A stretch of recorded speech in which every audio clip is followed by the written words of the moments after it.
गधे हो तुम।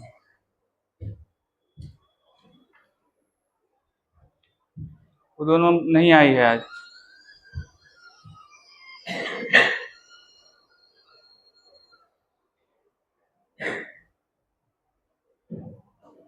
हेलो। हम्म। हाँ हाँ, ठीक।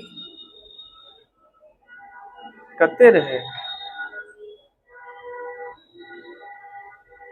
हमरा थोड़ी पता है, राजे का राजे के रहे। दवाइये के रहे ना। और तो ऋषवे के पता है। ना ये बात तो हमरा नहीं पता है। नहीं नहीं, किताब नहीं, किताब वो वापस लेने आले, वो मिले रहने।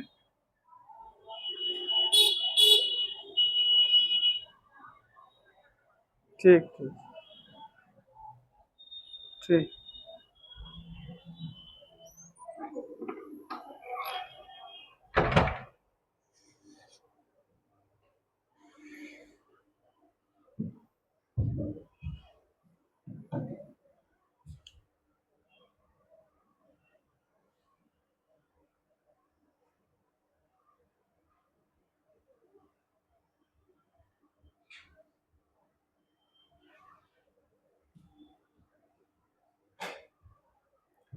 Photo electric effect.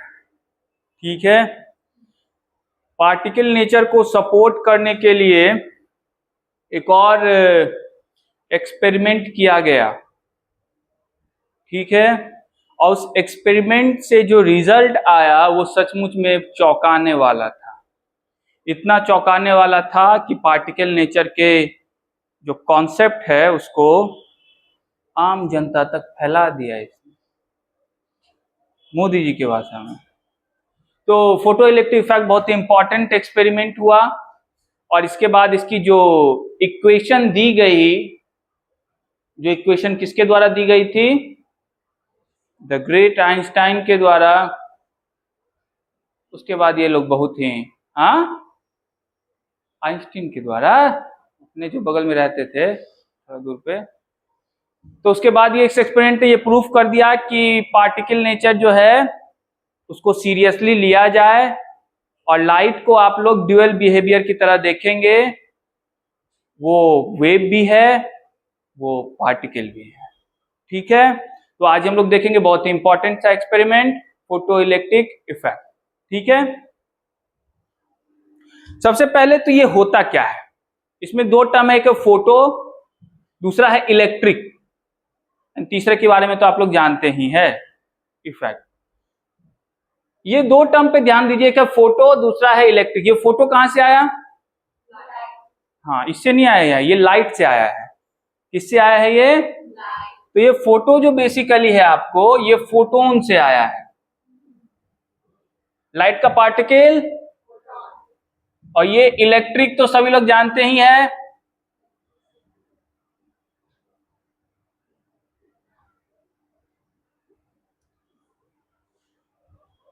तो इस फोटोन के कारण जो आपको इलेक्ट्रिकल इफेक्ट देखने को मिलेगा, that is the photo electric. ठीक है। अच्छा, ये एक्सपेरिमेंट डिजाइन किसी और के द्वारा किया गया था। इसका जो इक्वेशन है वो वाला जो बहुत ही फेमस है, आप लोग अभी देखेंगे, वो इक्वेशन आइंस्टीन के द्वारा दिया गया था। एक्सपेरिमेंट किसी और के द्वारा किया गया था। और एक्सपेरिमेंट बहुत ही यूनिक था। इसलिए यूनिक था क्योंकि इसके रिजल्ट थोड़े चौंकाने वाले थे। ठीक है। मान लीजिए ये एक प्लेट है। क्या है ये? प्लेट, कोई भी मेटल का टुकड़ा। ठीक, मेटल प्लेट।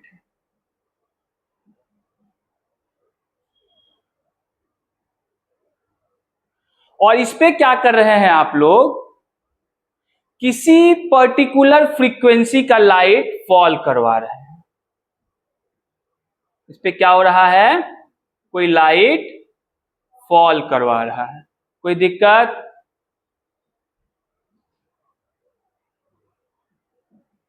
Particular frequency. अच्छी बात है। जब आपने इस पे कोई लाइट फॉल करवाया तो ये बहुत ही एक यूनिक सी बात देखी गई। वो यूनिक बात क्या थी कि मान लीजिए आप इस पे कोई लाइट का रे फॉल करवा रहे हैं। लाइट का रे फॉल करवाने का मतलब कि अपने साथ क्या ला रहा है। अब हम लोग वेव नहीं, किस नेचर से देखिए इसको, पार्टिकल नेचर से। नहीं भी देखिएगा तो दिखाई देगा, ठीक है, दिखाई देगा, नहीं भी देखिएगा फिर भी दिखाई देगा। अब ये लाइट रे इसके प्लेट के सरफेस पे पड़ता है, पड़ेगा ही। क्या हुआ उसके बाद?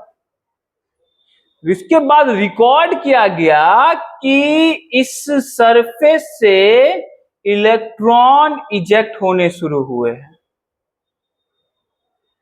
समझ रहे बातों को?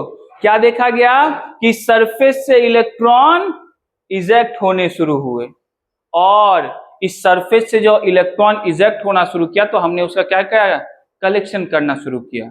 और जब कलेक्शन करना शुरू किया तब हमको उसके जो रिजल्ट आए वो सचमुच में बहुत ही चौंकाने वाले थे।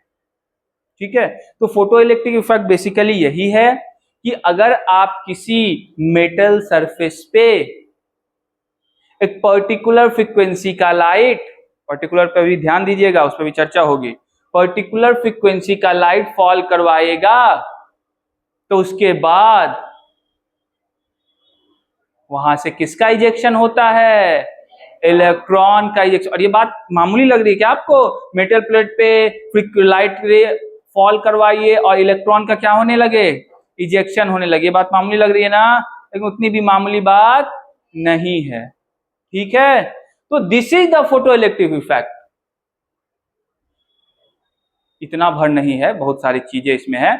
This is the electric current का जनरेशन अब यहां से शुरू होने वाला है। क्यों? क्योंकि फोटो आया, इलेक्ट्रॉन इजेक्ट किया। अब पूरी के पूरे आप एक व्यवस्था सेटअप बना लीजिए, उस सेटअप में आप इलेक्ट्रिक करंट फ्लो करवा लीजिए अपने सर्किट में, आपको क्या मिल जाएगा, फोटो इलेक्ट्रिक करंट।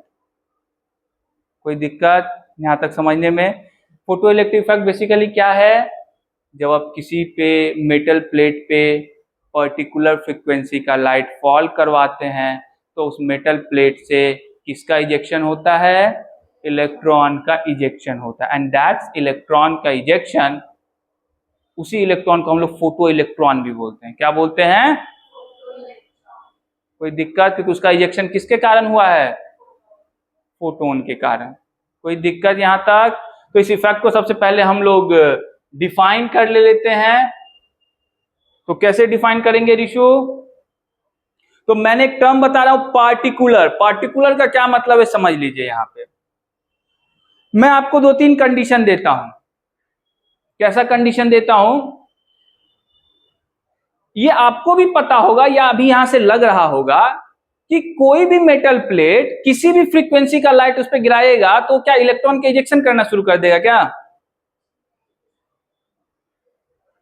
हाँ, ये मेटल है, लाइट गिर रहा है, इलेक्ट्रॉन इजेक्ट होने लगा क्या? नहीं होने लगा है। होने लगा क्या? तो किसी भी मेटल प्लेट पे कोई भी लाइट गिरा देने से इलेक्ट्रॉन का इजेक्शन, इसका क्या मतलब हुआ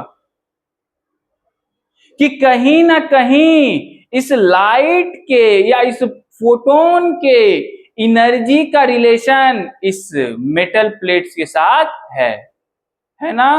अब आप ध्यान से अगर समझेंगे इलेक्ट्रॉन के इजेक्शन का क्या मतलब है, तो अगर मैं एक एटम बना देता हूं, इलेक्ट्रॉन तो एटम के साथ बॉन्ड है, अगर मैं एटम बना देता हूं, यहाँ पे इलेक्ट्रॉन है आपका, इसके बीच क्या लग रहा है आपको, force, electrostatic force of attraction, जिसके कारण ये इलेक्ट्रॉन किस स्टेट में है, बाउंड स्टेट में। अब इलेक्ट्रॉन को आपको क्या करना है, फ्री करना है। ना सिर्फ एटम से फ्री करना है बल्कि उसके सरफेस से भी क्या करना है, उसको फ्री करना है। तो उसके सरफेस से भी फ्री करने के लिए क्या करना पड़ेगा, आपको एक मिनिमम लेवल की एनर्जी सप्लाई करनी पड़ेगी कि नहीं करनी पड़ेगी, आप खुद बोलिए। एक मिनिमम लेवल की एनर्जी आपको सप्लाई करनी होगी कि नहीं करनी होगी? और जब तक आप उस मिनिमम लेवल की एनर्जी सप्लाई नहीं करेंगे, क्या तब तक इजेक्शन हो पाएगा? नहीं हो पाएगा। तो एक मिनिमम लेवल की एनर्जी आपको सप्लाई करनी पड़ेगी। पहला, तो इलेक्ट्रॉन को उसके एटम के स्टेट से निकालने के लिए, बॉन्ड स्टेट से निकालने के लिए, दूसरा उसके सरफेस से भी बाहर रिजेक्ट करने के लिए आपको एक मिनिमम एनर्जी की जरूरत पड़ेगी। इसीलिए कोई भी फ्रीक्वेंसी किसी भी मेटल से इलेक्ट्रॉन का इजेक्शन नहीं करवा सकती। अगर उस मेटल से इलेक्ट्रॉन का इजेक्शन करवाना है, मान लिया आपको करवाना है कॉपर से, तो अगर आपको वहां से इलेक्ट्रॉन का इजेक्शन करवाना है तो एक मिनिमम एनर्जी की रिक्वायरमेंट पड़ेगी कि नहीं पड़ेगी। अब उस मिनिमम एनर्जी का सारा वेव या सारा रे वो मिनिमम एनर्जी लेके आ जाता है क्या? सब उतनी ही एनर्जी कंटेन करता है क्या? नहीं करता है। तो जो रे उतनी मिनिमम एनर्जी कंटेन कर, मैक्सिमम से कोई दिक्कत नहीं है, मैक्सिमम से कोई दिक्कत नहीं, जितना लाना है लाओ, उतना मिनिमम जो लेके आएगा वही क्या कर पाएगा, आपको इलेक्ट्रॉन का इजेक्शन कर पाएगा। समझ रहे बातों को? कोई दिक्कत? यहां तक समझने में किसी को कोई दिक्कत?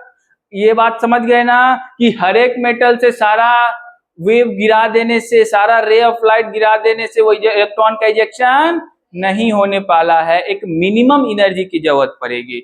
और मैंने आपको ये भी बताया कि E किसके प्रोपोर्शनल होता है, कल बताया था ना, भूल गई। E equal to H mu, proportional किसके हुआ? उसका नाम फ्रीक्वेंसी है, म्यू तो मैं बोलूंगा, डिनोट करूंगा, तो आप क्या बोलेंगे? ठीक है, कोई दिक्कत? एनर्जी किसके प्रोपोर्शनल होता है और किसके इनवर्सली प्रोपोर्शनल होता है? मतलब एक मिनिमम फ्रीक्वेंसी की जरूरत पड़ेगी कि नहीं पड़ेगी इलेक्ट्रॉन के इजेक्शन के लिए, और वो हर मेटल के लिए अलग अलग होगा कि नहीं होगा, क्योंकि हर मेटल के लिए ये एनर्जी अलग अलग, इलेक्ट्रॉन जो बाइंडिंग एनर्जी होती है वो क्या होती है, अलग अलग होती है। तो आपको अलग अलग एनर्जी की जरूरत पड़ेगी, अलग अलग एनर्जी की जरूरत पड़ेगी मतलब अलग अलग फ्रीक्वेंसी का रे गिराना पड़ेगा। समझ रहे हैं बातों को? तो अगर एनर्जी मिनिमम हुआ तो फ्रीक्वेंसी भी कम से कम मिनिमम तो वहां गिराना होगा ना, हाँ बोलिए। और अगर एनर्जी मिनिमम हुआ तो लेमडा, हाँ तुम लोग तेज हो गए यार, तो लेमडा मैक्सिमम फॉल करवाना होगा ना, कोई दिक्कत? अब ये मिनिमम फ्रीक्वेंसी के लिए एक टर्म यूज करते हैं हम लोग, उसको बोलते हैं हम लोग क्या, थ्रेशोल्ड फ्रीक्वेंसी। क्या टर्म यूज करते हैं? ठीक है, बहुत यूज है थ्रेशोल्ड फ्रीक्वेंसी का, अभी हम लोग देखेंगे। सबसे पहले अब हम लोग क्या डिफाइन कर लेते हैं इसका डेफिनेशन। ठीक है, तो क्या होगा definition? The ejection of electron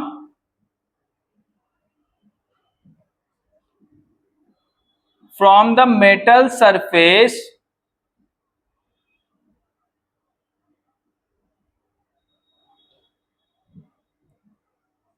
at a minimum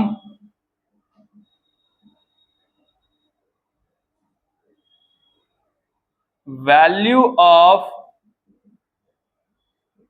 frequency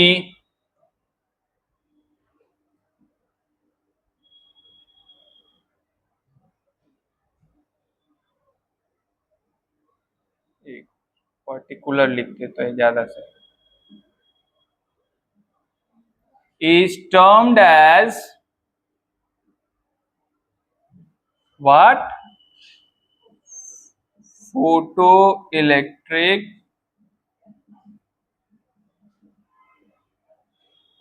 effect। ठीक है, यहां से हम लोग ये भी सीख गए कि every metal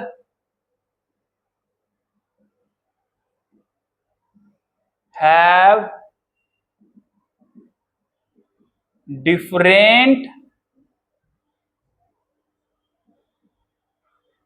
binding energy due to which it requires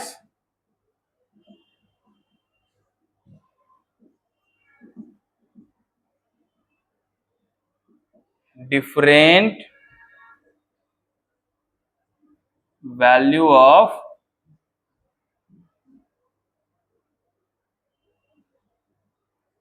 frequency used. कोई दिक्कत नहीं आता। इसी बात मैंने आपको यहां पे ये भी कहा कि वो जो मिनिमम वैल्यू का जो फ्रीक्वेंसी है या जो मैक्सिमम वैल्यू का वेवलेंथ है उसको हम लोग क्या नाम देते हैं? Threshold frequency. ठीक है, उतनी मिनिमम आपको फॉल करनी चाहिए। क्या करनी चाहिए?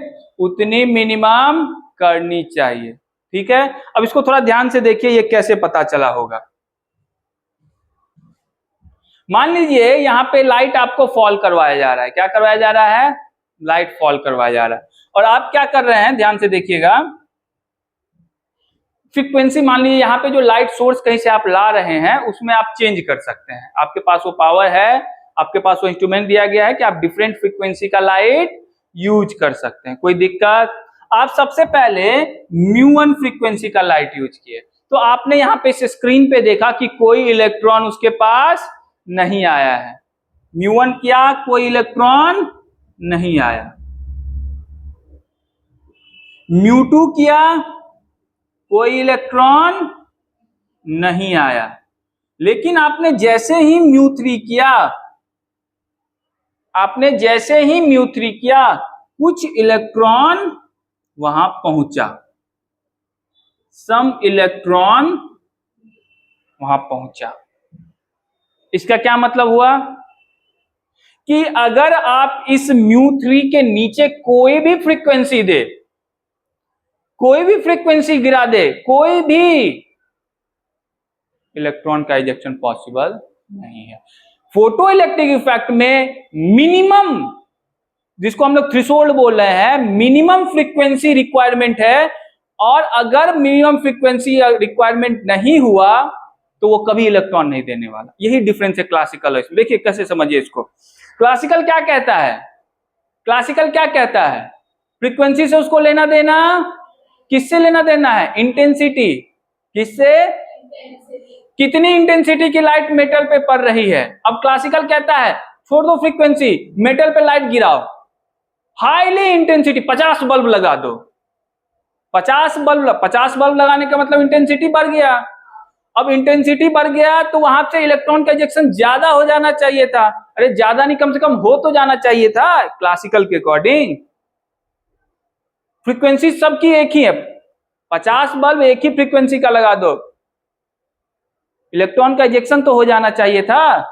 और 50 बल्ब चलो कि मान लो कि 5 मिनट में नहीं हुआ, 50 मिनट के बाद तो हो जाना चाहिए था, 5 घंटे के बाद तो हो जाना चाहिए था। ये कौन कह रहा है? समझ रहे बात? तो क्लासिकल को इससे मतलब नहीं है। क्लासिकल क्या कहता है? एनर्जी डायरेक्टली प्रोपोर्शनल टू, और इंटेंसिटी कैसे बढ़ाएगा? एक ही फ्रीक्वेंसी का 50 लाइट लगा दो, इंटेंसिटी बढ़ गया। एक ही फ्रीक्वेंसी का 50 लाइट 50 घंटे तक चलाओ, एक को इलेक्ट्रॉन निकलना चाहिए था ना। इन दोनों फ्रीक्वेंसी का लाइट आप जीवन भर यूज करते रहिए, पूरे कमरे को इंटेंसिटी से भर दीजिए, हाईली इंटेंस कर दीजिए उस सरफेस को। एक इलेक्ट्रॉन भी नहीं निकलेगा। एक इलेक्ट्रॉन मतलब समझ रही हो? सिंगल इलेक्ट्रॉन नहीं निकलेगा अगर तुमने इससे नीचे का फ्रीक्वेंसी यूज किया तो। बस यही चमत्कारिक रिजल्ट मिला। सबने ताली बजा दी, वाह वाह, हो गया पार्टिकल नेचर। क्यों? इंटेंसिटी से कोई मतलब ही नहीं है इलेक्ट्रॉन इजेक्शन को। और एक को बल्ब जलाया इस फ्रीक्वेंसी का, धड़ाधड़ इलेक्ट्रॉन निकलना शुरू। हाँ, धड़ाधड़ ही निकला था, धड़ाधड़ इलेक्ट्रॉन निकलना शुरू हुआ। अरे हंसने वाली बात नहीं है। इलेक्ट्रॉन का, ये बात मैंने नहीं बताई, फोटो इलेक्ट्रिक इफेक्ट में इलेक्ट्रॉन का इजेक्शन साइमल्टेनियसली जैसे ही फॉल किया, साइमल्टेनियसली नहीं होगा तो फिर वो क्लासिकल फॉलो करने लगेगा ना, वेव नेचर को फॉलो करने लगेगा। वो वेव में यही होता है, 5 घंटे तक चलाओ ना, फिर कुछ ना कुछ इलेक्ट्रॉन निकल जाएगा हीट के द्वारा। ये हीट के द्वारा नहीं निकल रहा है, इसको हीट मत समझना। इलेक्ट्रॉन इजेक्शन हीट के द्वारा भी हो सकता है, वो तो हीट के द्वारा होता है कि 4 घंटे में इलेक्ट्रॉन का इजेक्शन। ना हीट के द्वारा नहीं हो रहा है ये। जैसे ही रे ऑफ लाइट पड़ा, साइमल्टेनियसली इलेक्ट्रॉन का इजेक्शन हुआ है। ना तो सब बोलते हैं, आरोप लगाते हैं तो हीट के कारण हुआ है, हीट के कारण नहीं हुआ है, साइमल्टेनियसली इलेक्ट्रॉन का इजेक्शन होता है। कब? This particular frequency. उससे ऊपर की फ्रीक्वेंसी अलाउड है, चलेगा, कोई दिक्कत नहीं, चिल। उससे नीचे की फ्रीक्वेंसी जलाते रहो साल भर, 5 साल भर, उम्र भर। कितना इलेक्ट्रॉन? एक गो इलेक्ट्रॉन नहीं निकलेगा, ठीक है। That is the photo electric effect. समझ गए? क्लासिकल और इसमें डिफरेंस। क्लासिकल से तो निकल जाना चाहिए था, नहीं निकला। कोई दिक्कत? तो उस minimum frequency, minimum frequency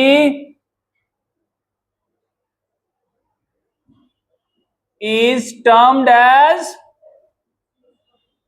threshold. Threshold का मतलब समझते हो ना कि एक मिनिमम लेवल। थ्रेशोल्ड का मतलब ये होता है, जनरल सेंस होता है थ्रेशोल्ड का कि मिनिमम लेवल। तो इस मिनिमम आपको फ्रीक्वेंसी देनी पड़ेगी, थ्रेशोल्ड फ्रीक्वेंसी।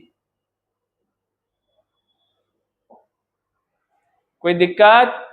और मैंने जो कहा साइमल्टेनियसली, उस बात पे भी ध्यान देना है। इलेक्ट्रॉन का इजेक्शन ऐसा नहीं कि 4 साल बाद हुआ था। कब हुआ था?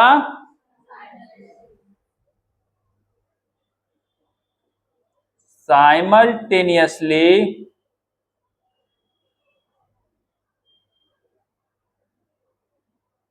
इजेक्शन ऑफ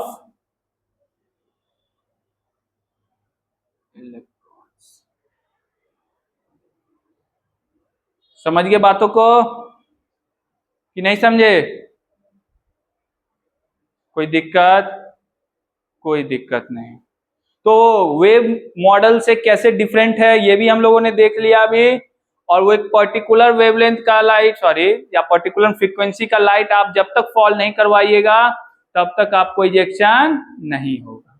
मैक्सिमम से कोई दिक्कत नहीं है, उसके बाद का कोई दिक्कत नहीं है, उसके बाद का कोई दिक्कत, लेकिन उतनी मिनिमम चाहिए ही चाहिए आपको।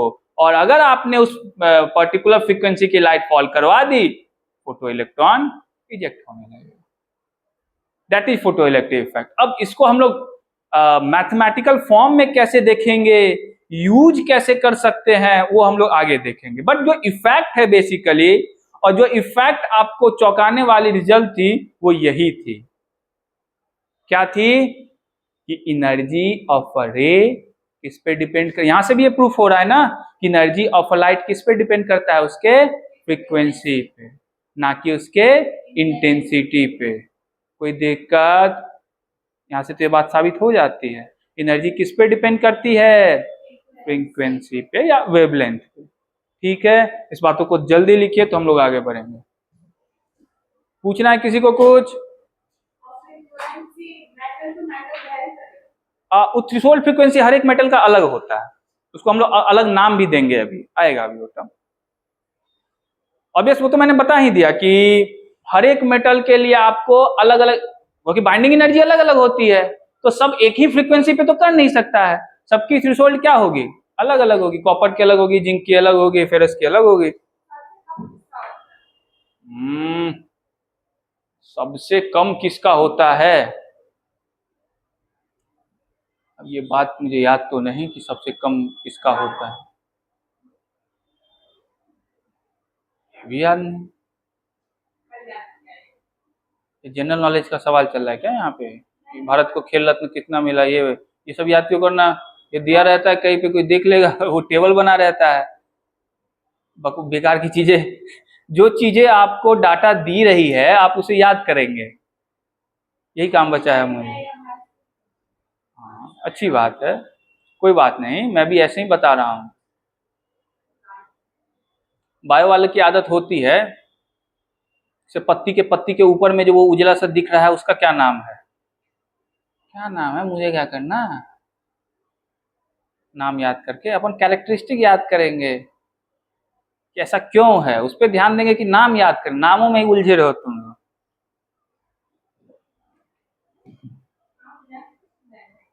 क्या? तो मुझे देख के क्या लगता है? ले, हमारे समय में बायो अगर किसी ने बोल दिया मैं बायो पढ़ूंगा तो हो गया, बेचारा घर से निकलता नहीं था कुछ दिनों तक।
लिख लिया आप लोगों ने?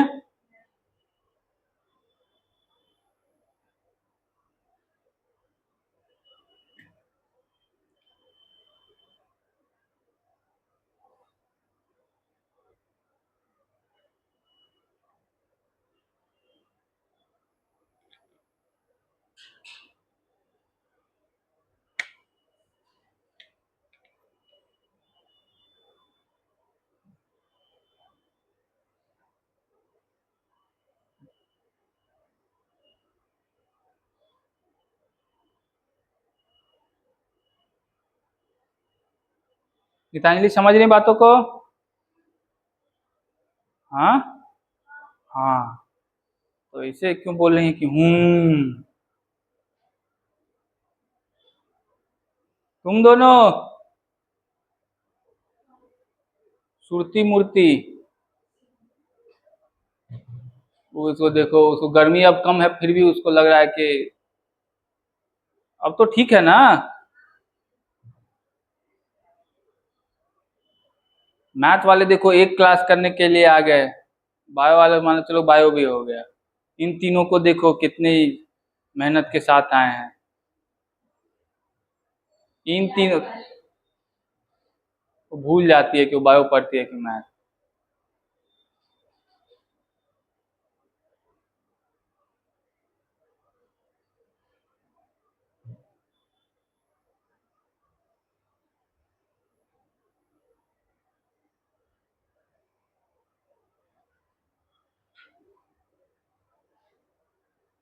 इसको साफ करो इधर।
अब हम लोग फोटो इलेक्ट्रिक इफेक्ट का एक्सपेरिमेंटल वेरिफिकेशन देख लेते हैं और वो जो ऑब्जर्वेशन क्या सब निकल के आता है वो देखेंगे। लेकिन उससे पहले थोड़ा सा और डिस्कशन कर लेता हूं, मैं इस इक्वेशन को थोड़ा ड्राइव कर लेता हूं, फिर उसके बाद उसके ऑब्जर्वेशन पे भी आएंगे।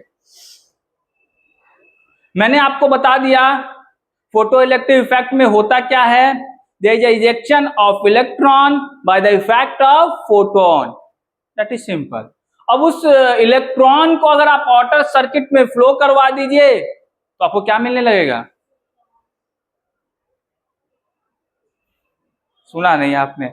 अगर इस इलेक्ट्रॉन को अब आउटर सर्किट में फ्लो करवाने लगूंगा तो आपको क्या मिलेगा? इलेक्ट्रॉन का फ्लो क्या है? करंट देगा, यही ना। अब उसका यूज कर सकते हैं कि नहीं कर सकते हैं? अरे बोलो, इतनी हैरत भरी निगाह से क्यों देख रहे हो? कर सकते हैं, that is your photo electric current. ठीक है, उसकी बातें देखेंगे हम लोग। ये क्या है? इलेक्ट्रोड है, इसको भी दोनों को क्या बोलते हैं हम लोग? इलेक्ट्रोड बोलते हैं। ठीक, ये नेगेटिव से कनेक्ट है, यहाँ पे कैथोड बोल देते हैं, ये पॉजिटिव से कनेक्ट है तो ठीक। वो कोई मेटल से बना होगा, इसमें किसी को दिक्कत? अब उस मेटल प्लेट पे आप क्या कर रहे हैं? पार्टिकुलर फ्रीक्वेंसी का लाइट फॉल करवा रहे हैं, इसमें भी किसी को कोई दिक्कत नहीं है। मैंने ये बात भी आपको कह दिया कि हर एक मेटल के लिए ये जो थ्रेशोल्ड फ्रीक्वेंसी है वो क्या होगा? अलग अलग होगा।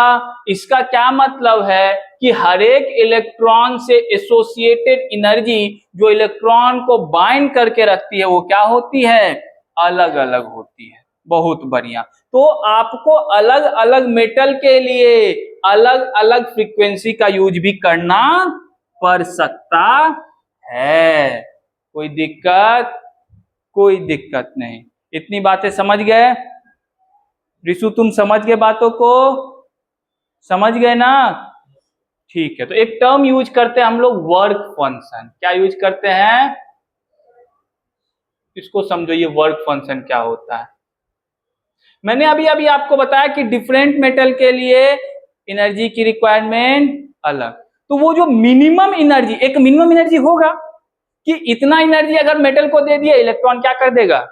इजेक्ट कर देगा। तो वो जो minimum energy required to eject the electron for a metal, वही उसका क्या होता है? वर्क फंक्शन कहलाता है। क्या कहलाता है? समझ रहे बातों को? अब हर एक मेटल का एक मिनिमम एनर्जी तो होगा कि इतना एनर्जी अगर आपने उसको सप्लाई कर दिया तो वो क्या करेगा? इलेक्ट्रॉन इजेक्ट कर देगा। एंड दैट एनर्जी को क्या कहते हैं हम लोग? वो उसका वर्क फंक्शन। ठीक है, तो हर एक मेटल का वर्क फंक्शन क्या होगा? अलग अलग होगा कि नहीं होगा? सीजियम का अलग होगा, जिंक का अलग होगा, कॉपर का अलग होगा, कि ऑब्वियस सी बात है, क्योंकि सबके लिए इलेक्ट्रॉन इजेक्शन एक जैसा नहीं होता। समझ गए बातों को? तो वो मिनिमम रिक्वायरमेंट ऑफ एनर्जी जिससे इलेक्ट्रॉन क्या हो जाए? मेटल सरफेस छोड़ दे, जस्ट छोड़ दे, उसको क्या बोलते हैं? Work function. The minimum energy at which electron leaves the metal surface is termed as work function of that metal। Work function of that metal. ठीक है, उस मिनिमम एनर्जी को हम लोग क्या कहते हैं? Work function of that metal. कोई दिक्कत? अब आइंस्टीन के थ्योरी को थोड़ा ध्यान से समझिए, आइंस्टीन ने क्या बात कही है। मान लीजिए ये मेटल का सरफेस, मान लीजिए मेटल का, यहां पे आ रही है लाइट, इस लाइट की, इसका जो वर्क फंक्शन है वो है फाई। क्या है वर्क फंक्शन? मान लेते हैं फाई, मतलब इतनी एनर्जी इसको चाहिए क्या करने के लिए? इलेक्ट्रॉन इजेक्ट करने के लिए। ठीक है, और आपको इलेक्ट्रॉन इजेक्ट करवाना है तो आपको क्या करना पड़ेगा? थ्रेशोल्ड फ्रीक्वेंसी से ज्यादा फ्रीक्वेंसी या थ्रेशोल्ड के बराबर की फ्रीक्वेंसी लगानी पड़ेगी। तो इसका थ्रेशोल्ड फ्रीक्वेंसी मान लीजिए म्यू नॉट है, थ्रेशोल्ड फ्रीक्वेंसी क्या है, और आप फ्रीक्वेंसी फॉल करवा रहे हैं mu, mu is greater than, electron eject होगा कि नहीं, बोलिए, होगा, बिल्कुल होगा। तो इलेक्ट्रॉन यहां से क्या होगा, आपको इजेक्ट होगा।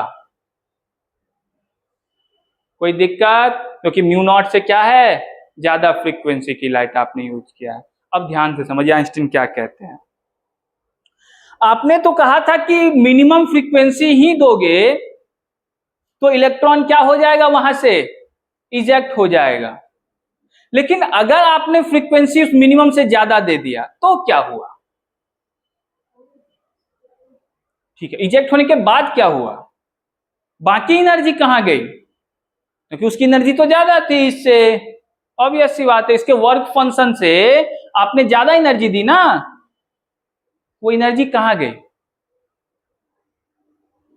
ये तो सवाल पूछना लाजमी है, नहीं है लाजमी, वो एनर्जी कहीं कहां गई। तो कहा गया कि वो एनर्जी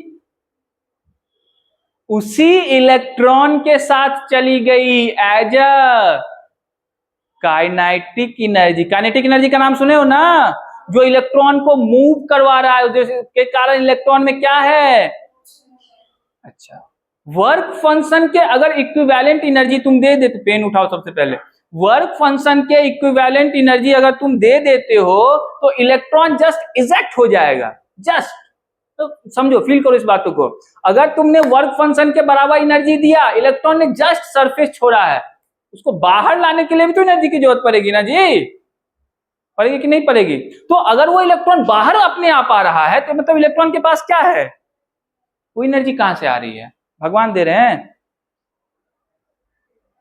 वो एनर्जी यहीं से ना सप्लाई होके आ रही होगी कहीं से।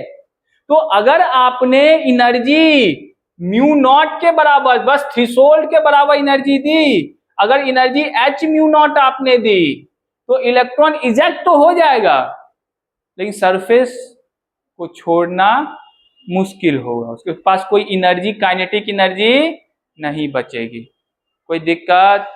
अब इस आइंस्टीन कैसे इस चीजों को कहते हैं, ध्यान से सुनिए। आइंस्टीन साहब कहते हैं, अब आप फोटोन का मॉडल को समझिए। मैंने आपको कल बताया था, फोटोन मतलब एक पार्टिकल जिसके पास एनर्जी का एक बंडल समझ लीजिए, है ना, एक पार्टिकल है जिसके पास एनर्जी की एक वैल्यू है। कोई दिक्कत, बोलिए, इसके पास एनर्जी कितना है, अगर न्यू फ्रीक्वेंसी है तो एनर्जी कितनी होगी, एच, तो इस पार्टिकल की एनर्जी कितनी हो गई, कोई दिक्कत। अब इस पार्टिकल के एनर्जी आपको फिक्स है, एच म्यू ही है, और यही पार्टिकल क्या कर रहा है, जिसको आप लोग क्या नाम दे रहे हैं, फोटोन, ये कहां जा रहा है, हीट करने के लिए, कहां पे, एटम को, मेटल सरफेस को, मतलब एटम को। कोई दिक्कत। अब आइंस्टीन साहब क्या कहते हैं कि ये जो एक फोटोन होगा वो एक ही एटम को हीट करेगा, किसको हीट करेगा, एक फोटोन जो आप फॉल करवा रहे हैं वो एक ही इलेक्ट्रॉन को सिर्फ इजेक्ट करवा सकते, एक एटम को हिट करेगा मतलब कि एक ही इलेक्ट्रॉन को इजेक्ट करवाएगा, चाहे उसकी एनर्जी कितनी भी हो, उस फोटोन की एनर्जी कितनी भी हो, वो कितना करवाएगा, एक ही इलेक्ट्रॉन को इजेक्ट करवाएगा। ये बात याद रखिएगा, सिंगल फोटोन किसके साथ कोलाइड करेगा, सिंगल इलेक्ट्रॉन, एक फोटोन एक ही इलेक्ट्रॉन को इजेक्ट करवाएगा। अब बोलिए ये कैसे पता चल, अब ये ऐसे पता चलता है, इसको ध्यान से समझिएगा। आप जो एक फोटोन फॉल करवा रहे हैं उस पे, और वो एक इलेक्ट्रॉन इजेक्ट करवा रहा है, भले उसकी एनर्जी कुछ भी हो, वो जो एक इलेक्ट्रॉन इजेक्ट करवा रहा है, उसने दो काम किया फोटोन फॉल करते समय। पहला तो उसका जो वर्क फंक्शन था, एक मिनिमम वैल्यू ऑफ एनर्जी चाहिए थी, वो उसने सप्लाई कर दिया मेटल को, कोई दिक्कत। और जब उसने मेटल को minimum value of energy supply कर दिया तो रेस्ट उसके पास एनर्जी और बच गई फोटोन के पास, और एनर्जी बच जाएगी ना, क्योंकि वो तो बड़ा है, तो बच जाएगी तो वो कहाँ किसको सप्लाई कर देगा, फिर उसी इलेक्ट्रॉन को सप्लाई करेगा। अब आप ऐसा सोचते सर ऐसा भी तो हो सकता था कि एनर्जी जो एक्स्ट्रा बच गई थी उस बगल वाले को दे देता, ऐसा आप बोल सकते हैं, बोल सकते हैं ना कि फ्रीक्वेंसी अगर ज्यादा आप थ्रेशोल्ड से ला रहे हैं तो एनर्जी ज्यादा है, एक इलेक्ट्रॉन करवा दिया इजेक्ट उसने, बाकी एनर्जी किसको दे देना चाहिए, बगल वाले इलेक्ट्रॉन को, क्यों नहीं दे रहा? यही तो पार्टिकल नेचर है। पार्टिकल नेचर में सिंगल फोटोन सिंगल इलेक्ट्रॉन से इंटरेक्ट करेगा, बाकी एनर्जी वो देगा ही नहीं। आप इसको ऐसा समझिए, आप लोग यहाँ हॉस्टल में रहते हैं ना? हाँ ठीक है, इशू रहता है और कोई नहीं रहता, तुम भी रहती हो, वो भी रहती है।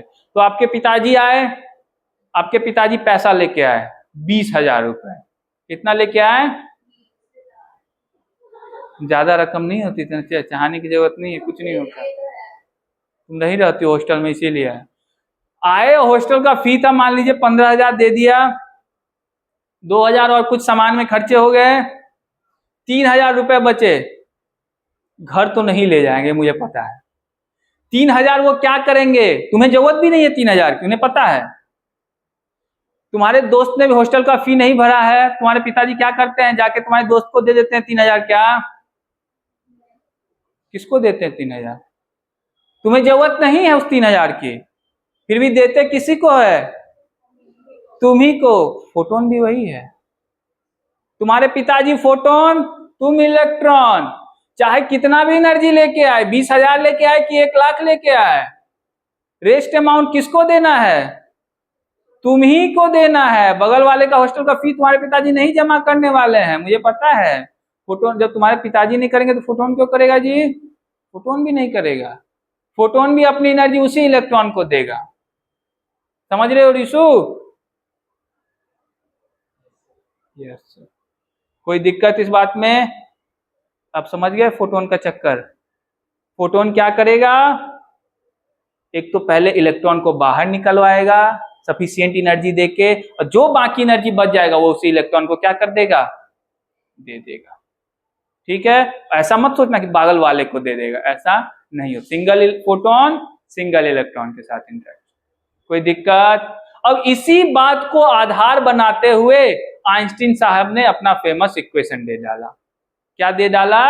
अपना फेमस इक्वेशन। वो बोलते हैं कि अगर आपने थ्रेशोल्ड फ्रीक्वेंसी से हायर फ्रीक्वेंसी की लाइट फॉल करवाई तो एनर्जी इलेक्ट्रॉन, इस पूरे प्रोसेस में एनर्जी दो भाग में खर्च होती है। वो जो रेज फोटोन आ रहे हैं उसकी एनर्जी दो भाग में क्या होते हैं, खर्च होते हैं। पहला इलेक्ट्रॉन के इजेक्शन करवाने में, दूसरा उसके पास काइनेटिक एनर्जी का सप्लाई देने में। कोई दिक्कत? बोलो, यही आइंस्टीन का इक्वेशन है और कुछ नहीं है।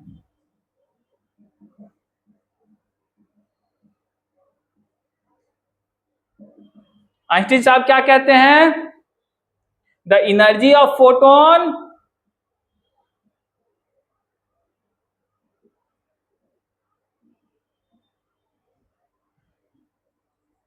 used as two parts। कौन सा है? पहला टू सप्लाई मिनिमम एनर्जी, जिसको आप लोग क्या नाम देते हैं, वर्क फंक्शन। मेटल को मिनिमम एनर्जी दे देना, वर्क फंक्शन, जिससे इलेक्ट्रॉन इजेक्ट हो जाए और अगर एनर्जी बची रहे तो इलेक्ट्रॉन के हवाले कर दे, जिसको आप लोग क्या नाम देते हैं, वर्क फंक्शन। और दूसरा as kinetic energy of electron. कोई दिक्कत? बोलिए, कितनी बातें समझ गए हम लोग? ठीक है, अब इसको थोड़ा ध्यान से देखें तो हम लोग यहां से लिख सकते हैं सीधी बात, अगर ये म्यू फ्रीक्वेंसी आ रही है तो इसकी टोटल एनर्जी मान लेते हैं ई है, तो E इक्वल टू दो पार्ट में होगा, एक तो work function plus kinetic energy. तो E इक्वल टू यहां से देखो तो लिख सकते हैं work function equal to five plus kinetic, कोई दिक्कत? इसको ऐसे भी लिख सकते हैं E equal to five half mass of electron, kinetic energy यही होता है ना जी, हाफ mv²। ऐसे भी लिख सकते हैं ना, बोलो यहां तक किसी को दिक्कत? ये फाइव क्या है यहाँ पे, इस फाइव पे थोड़ा ध्यान दे तो ये फाइव क्या है, फाइव है आपको वर्क फंक्शन। वर्क फंक्शन मतलब कि मिनिमम एनर्जी जो इलेक्ट्रॉन इजेक्ट कर सके। अब देखो E इक्वल टू क्या है आपको, टोटल एनर्जी। E क्या है, वो जो फोटोन आ रहा है उसकी एनर्जी, वो किससे डिनोट करते हैं हम लोग, एच म्यू। तो अगर हम E equal to H mu लिख सकते हैं तो इस वर्क फंक्शन का है जो मिनिमम एनर्जी है, मिनिमम एनर्जी कहीं ना कहीं थ्रेशोल्ड से रिलेटेड है कि नहीं है कि नहीं है? मिनिमम एनर्जी क्या है, थ्रेशोल्ड से रिलेटेड ही तो है। अगर आपने थ्रेशोल्ड फ्रीक्वेंसी फॉल करवा दी होती तो वो उसके वर्क फंक्शन के ही बराबर होगा कि नहीं होगा? क्योंकि थ्रेशोल्ड का मतलब, थ्रेशोल्ड कैसे डिफाइन है, ध्यान से देखो, थ्रेशोल्ड कैसे, द मिनिमम फ्रीक्वेंसी जिससे इलेक्ट्रॉन इजेक्ट हो जाए। वर्क फंक्शन क्या है, द मिनिमम एनर्जी, मतलब दोनों कहीं ना कहीं रिलेटेड है कि नहीं है? तो आप वर्क फंक्शन को ऐसा लिख सकते हैं, देखिए तो एच म्यू नॉट, ऐसा लिख सकते हैं कि नहीं लिख सकते हैं, बोलिए, फिर से समझ लीजिए। E equal to H mu होगा, इसमें तो किसी को डाउट नहीं। अगर म्यू फ्रीक्वेंसी की लाइट आ रही है तो मैंने वर्क फंक्शन कैसे डिफाइन किया था, the minimum value of mu naught क्या है, द मिनिमम वैल्यू ऑफ। तो अगर आपसे पूछा जाए मेटल का वर्क फंक्शन क्या होता है तो that is H mu naught, ठीक है। उसकी थ्रेशोल्ड फ्रीक्वेंसी में आप प्लैंक कांस्टेंट से मल्टीप्लाई कर दीजिएगा, उस क्या निकल जाएगी, वर्क फंक्शन। कोई दिक्कत? अब इन दोनों टर्म को यहां यूज कर ले तो E इक्वल टू क्या होगा, एच म्यू, और वो क्या फाइव इक्वल टू क्या हो जाएगा, H mu plus half M E. कोई दिक्कत? इसको इधर भेज दीजिए, H mu minus mu naught half M E. यही है आइंस्टीन का इक्वेशन, तो बेसिकली यही है, वो तो थोड़ा बहुत डिराइव कर दिया हमने, ठीक है। कोई दिक्कत? इस इक्वेशन को समझने में कोई दिक्कत, बहुत आसान सा इक्वेशन है। दो पार्ट में एनर्जी खर्च होगा, एक तो इलेक्ट्रॉन निकालने में जो बच जाएगा एज ए काइनेटिक एनर्जी, और वर्क फंक्शन किसके बराबर होता है, एच म्यू नॉट के बराबर। कोई दिक्कत?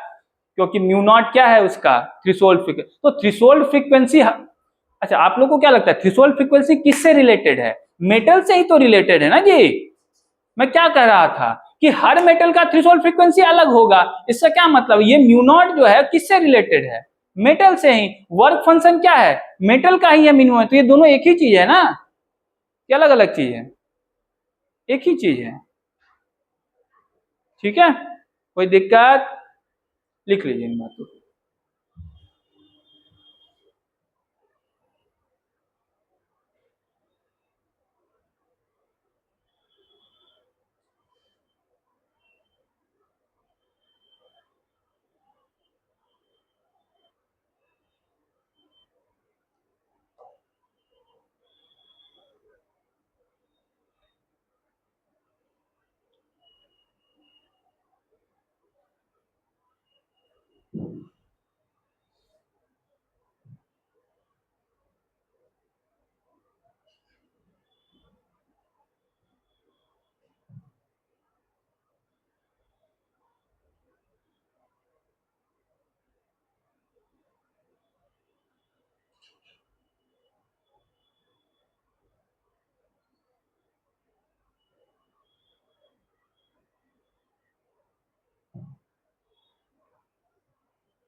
आपका नाम क्या है?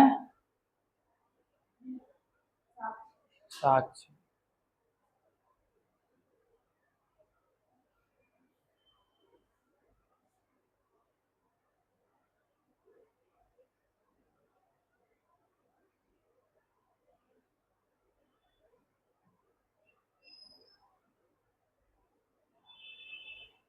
कहाँ से साक्षी आप? ओ हाँ, बताया था आपने, समस्तीपुर। समस्तीपुर।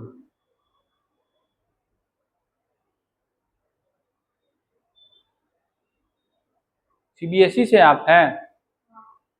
एडमिशन ले लिया? तुम लोगों ने एडमिशन लिया कि नहीं जी इस बार?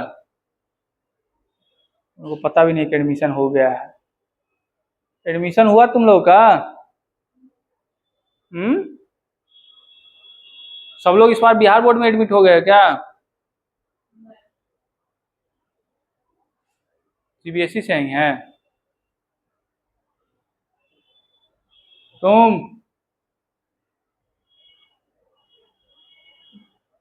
भगवान भरोसे वाले में हो तुम दोनों जी? भगवान भरोसे। तुम गीतांजलि? वाह देखो। फ्लाइंग? फ्लाइंग ना? फ्लाइंग मतलब? हाँ, उड़ता ही फिरो।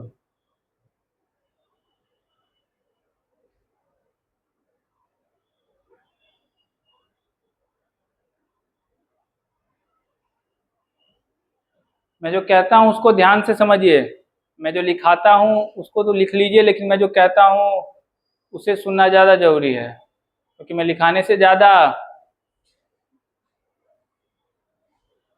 कहता हूँ। लिखता। देखो गीतांजलि भी कम लिखती, उतना भी कम नहीं लिखते हैं कि कम, उतना लिख देते हैं कि हो जाए। अब कितना राम कहानी लिखते रहेंगे तुम्हारे लिए? रामायण यही लिखे? क्यों जी? आ, अंजना, सॉरी, अंजना ही फेमस है देश में, तो सब अंजना ही बोलते हैं। अंजना फेमस है जी।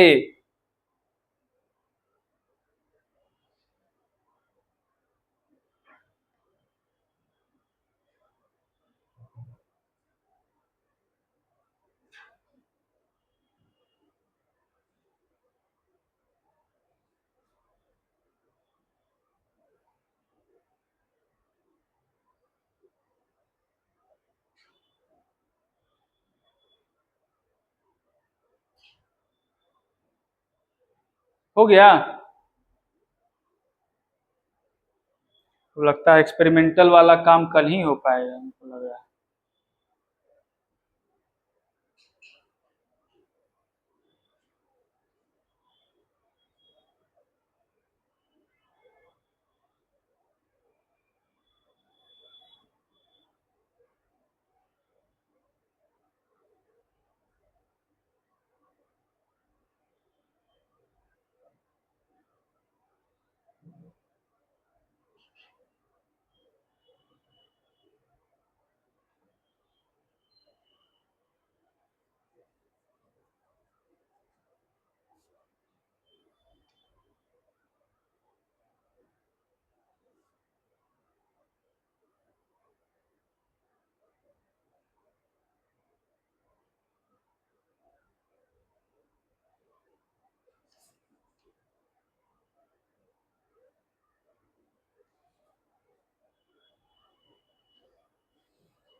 हो गया?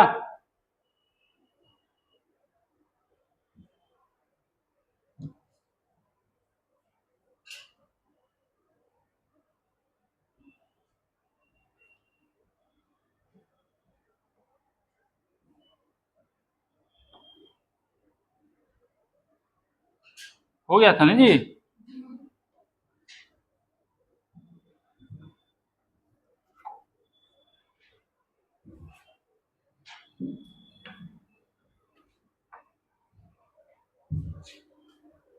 देखिए पहला, अगर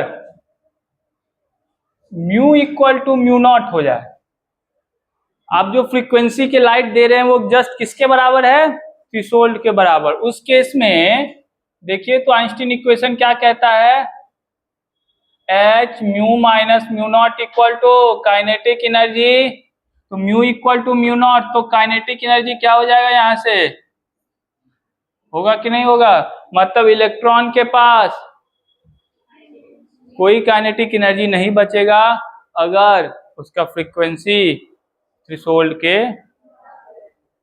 कोई दिक्कत, बोलो, ठीक है।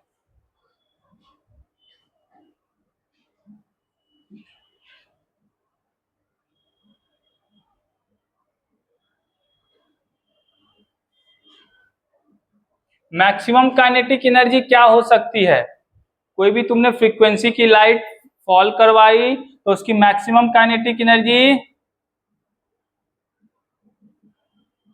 यही ना हो सकती है, ये मैक्सिमम हो सकती है, इससे ज्यादा उसके पास काइनेटिक एनर्जी नहीं आ सकती, कम आ सकती है, कुछ ना कुछ मान लो उसके पास रेसिस्टेंट हुआ, एयर रेसिस्टेंट, फलना रेसिस्टेंट, या कोई इलेक्ट्रिक फील्ड लगा रखा है तुमने, तो रेसिस्ट तो करता है ना, उसकी काइनेटिक एनर्जी डिक्रीज होगी कि नहीं होगी। नेचर में ऐसा क्या होता है, फोटो इलेक्ट्रॉन निकालो, इलेक्ट्रॉन ऐसे शाहरुख खान की तरफ बाहर फैला है, घूम रहा है उधर से उधर, रेसिस्टेंट ऑफर नहीं होगा क्या उसको, काइनेटिक एनर्जी लॉस नहीं होगी क्या उसके, हो सकती है। तो मैक्सिमम कितनी हो सकती है उसके पास काइनेटिक एनर्जी फॉर्मूला के थ्रू, एच म्यू माइनस, यही मैक्सिमम, और मिनिमम कितनी हो सकती है, जीरो, मैक्सिमम और मिनिमम, कोई दिक्कत, बोलो, नहीं है। अब एक छोटा सा क्वेश्चन है उसको बना लो तो,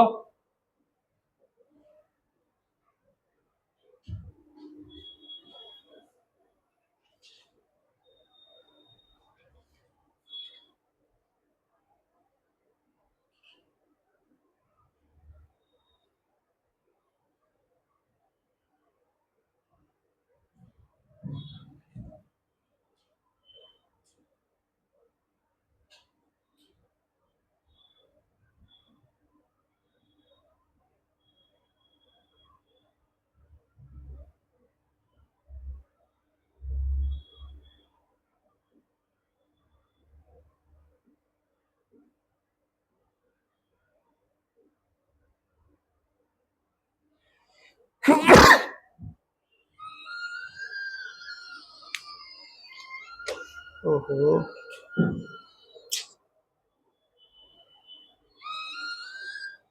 हेलो,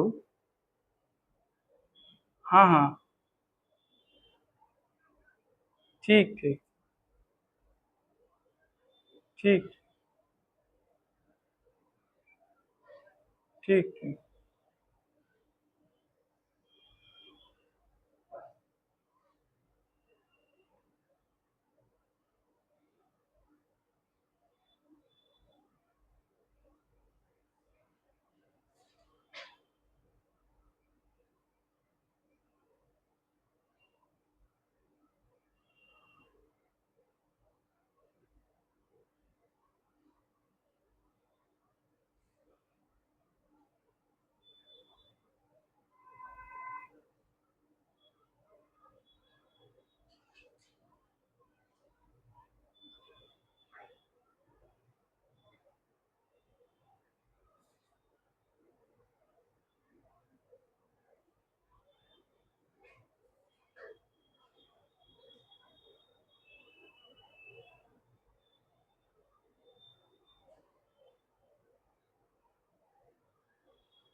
क्वेश्चन देख रहे हैं आप लोग, रीशु, देख रहे हो,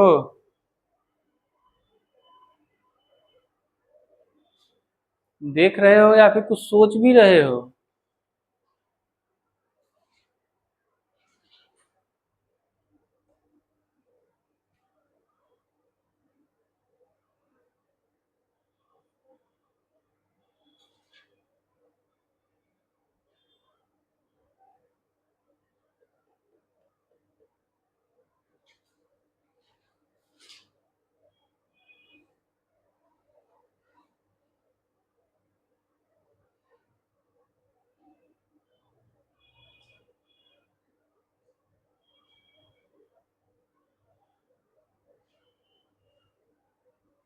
गलत फॉर्मूला यूज किया, सी बाय म्यू नॉट होगा ना वेवलेंथ, 1 बाय म्यू नॉट थोड़ी वेवलेंथ होता है।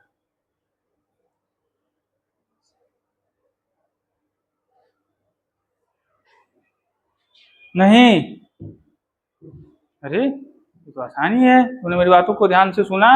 तो मैंने क्या कहा था, वर्क फंक्शन मतलब कहीं ना कहीं उसका रिलेशन किसके साथ हो गया, वर्क फंक्शन का रिलेशन किसके साथ है, थ्रेशोल्ड की फ्रीक्वेंसी, और वही तो पूछ रहा है, थ्रेशोल्ड फ्रीक्वेंसी और थ्रेशोल्ड वेवलेंथ के साथ ही तो रिलेशन है। वर्क फंक्शन दे दिया तो थ्रेशोल्ड एक ही चीज है ना। फाई इक्वल टू मैंने क्या लिखा था,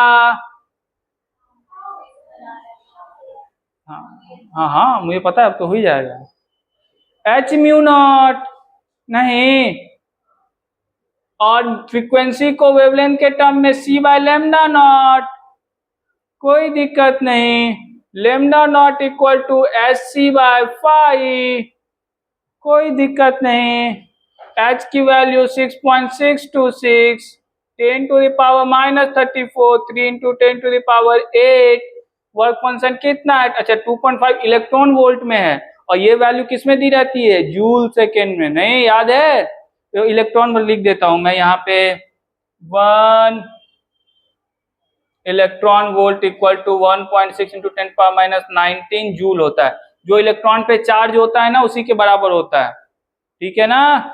तो क्या करोगे तुम, इससे मल्टीप्लाई कर दोगे, ये किस में आ जाएगा आपको, अब जूल में आ जाएगा, अरे आएगा। अब इसको सॉल्व करने के बाद रीशु, रीशु, रीशु, गधेरे हो जी,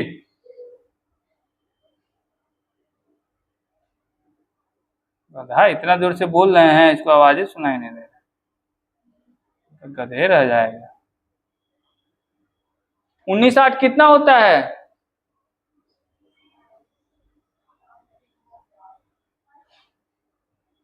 27 में से 34 कितना बच गया,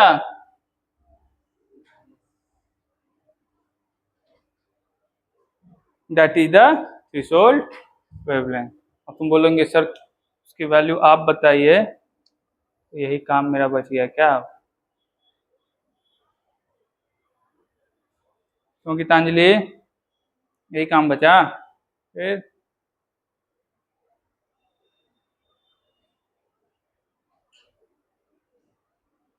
चलिए